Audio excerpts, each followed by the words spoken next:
In one morning in Rio, thousands of security forces moved into the favelas, streets that had known music and markets now filled with armored vehicles and shouting.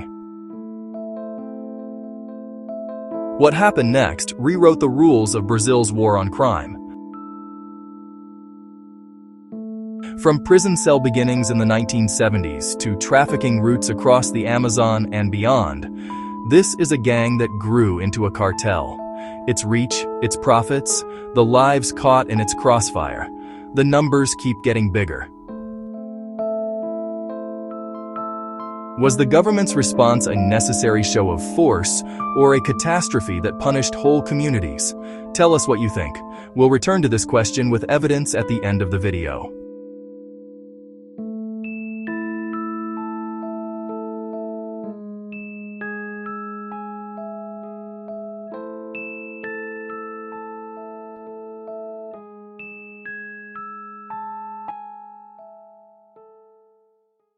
Comando Vermelho, Red Command, was born behind bars.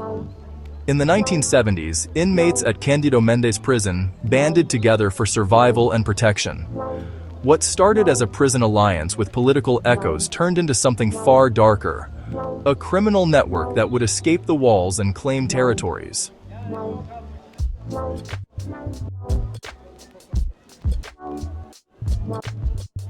Shared rules, pooled resources, and the logic of control migrated from cells to city streets. Released members connected networks, armed crews, and claimed corners.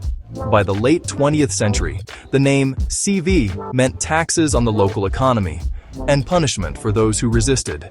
Ilha Grande's crucible forged tactics that scaled with Brazil's urbanization.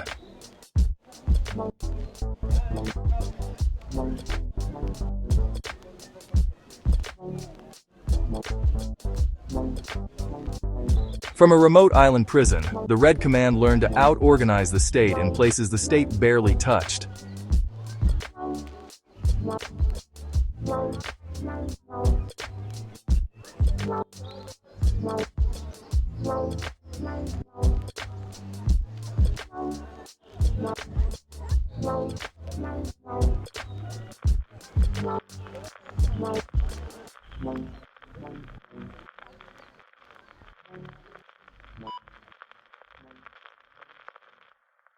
By the 2000s and into the 2020s, CV evolved. Not just a gang in Rio, but a cartel with allies and networks across the Amazon and into neighboring countries. Analysts say the group has become a key partner in regional cocaine routes, filling gaps left by other cartels and exploiting remote terrain.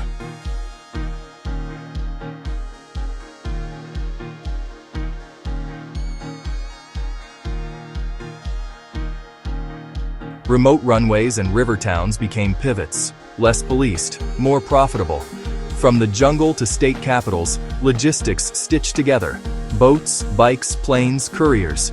Partnerships with local crews provided muscle and cover.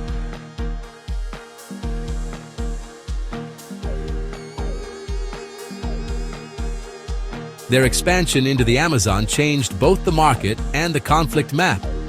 Suddenly, the jungle was a corridor for traffic and violence.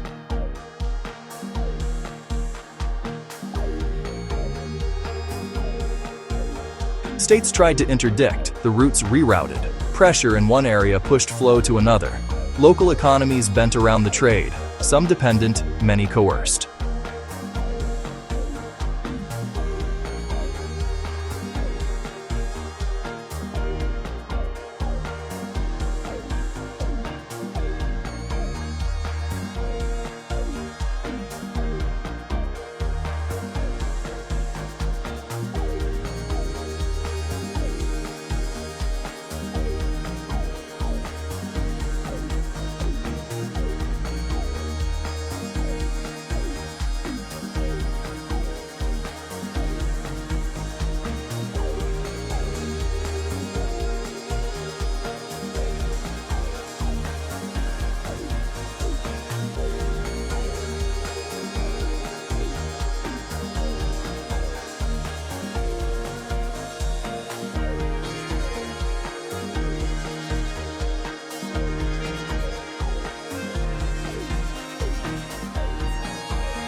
Comando Vermelho runs diversified criminal portfolios, drug trafficking, extortion, arms, and tech-based fronts. Control of mobility brings both revenue and leverage. Recent police investigations revealed an illegal ride-hailing operation in Rio that allegedly netted high monthly revenues and laundered cash.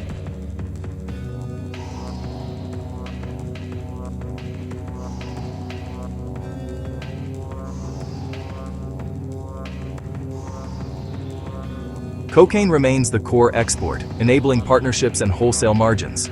Cash moves through informal couriers, digital rails, and fronts to obscure origin. Retail extortion taxes small businesses, payment buys protection. Illegal mining adds a second commodity, gold, another laundering vector.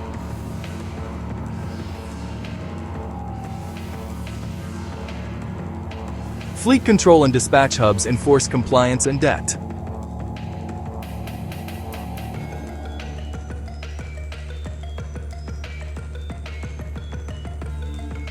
Drivers caught inside the scheme describe debt traps and threats. Structuring deposits keeps banks from flagging unusual flows until patterns emerge.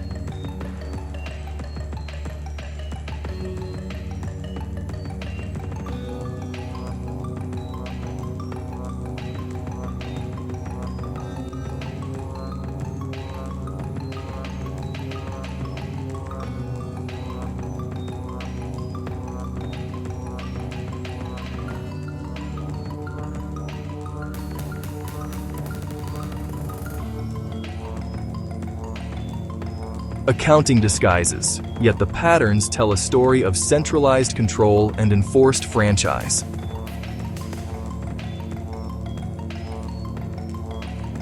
When operations surface, enforcement briefly disrupts the cash cycle, but resilient networks reroute.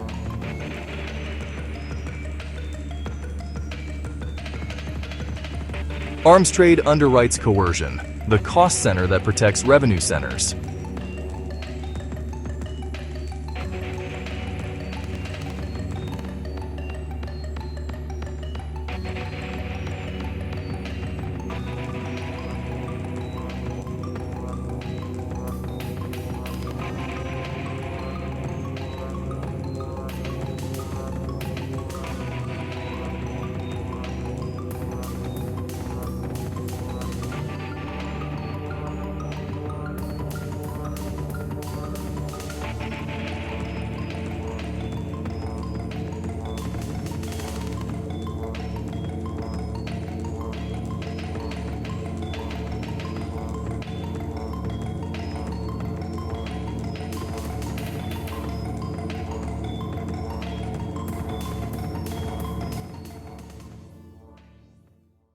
CV exerts control by blending community presence with brutality.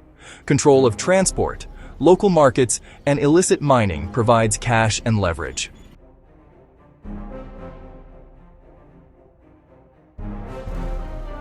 Taxes enforced by reputation and by force.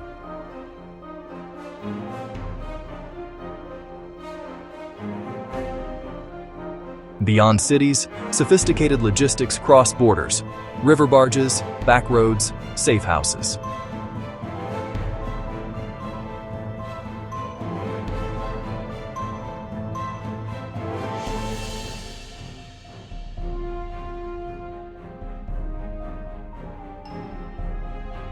Presence in markets builds dependency. Compliance becomes the price of business.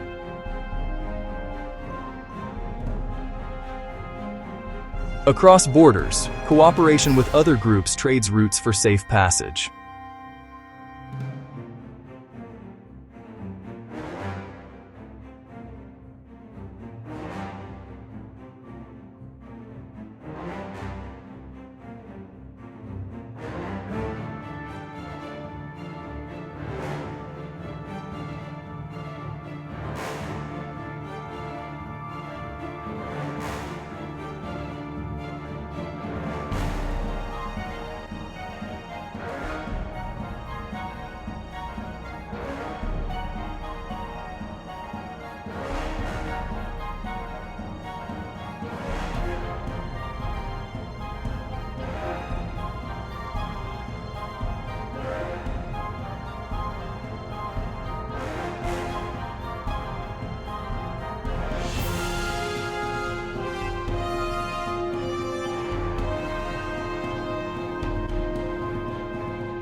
International demand amplified opportunity.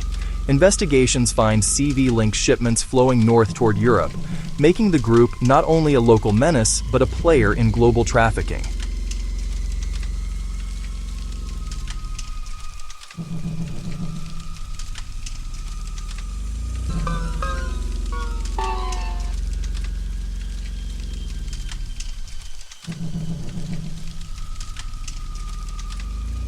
The Amazon is no longer just jungle, it's the new highway of narcotics.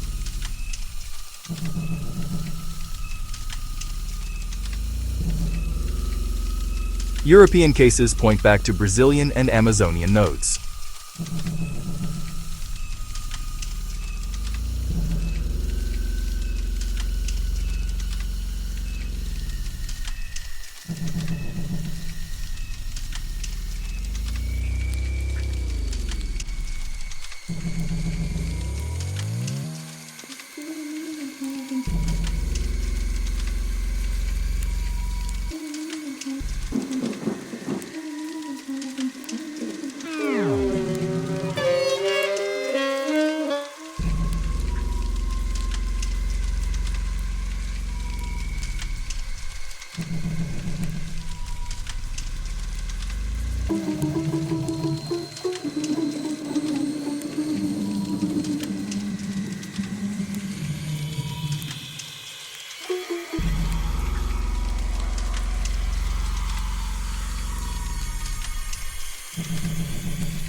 For residents, life under this competition means fear and economic coercion.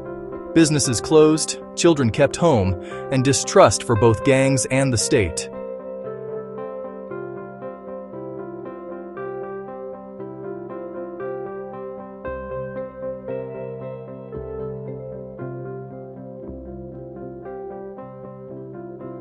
The question becomes, who protects civilians when both sides bring violence into the streets?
Residents describe coded warnings that ripple through blocks.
In places where institutions fade, people build their own systems of alert, care, and retreat.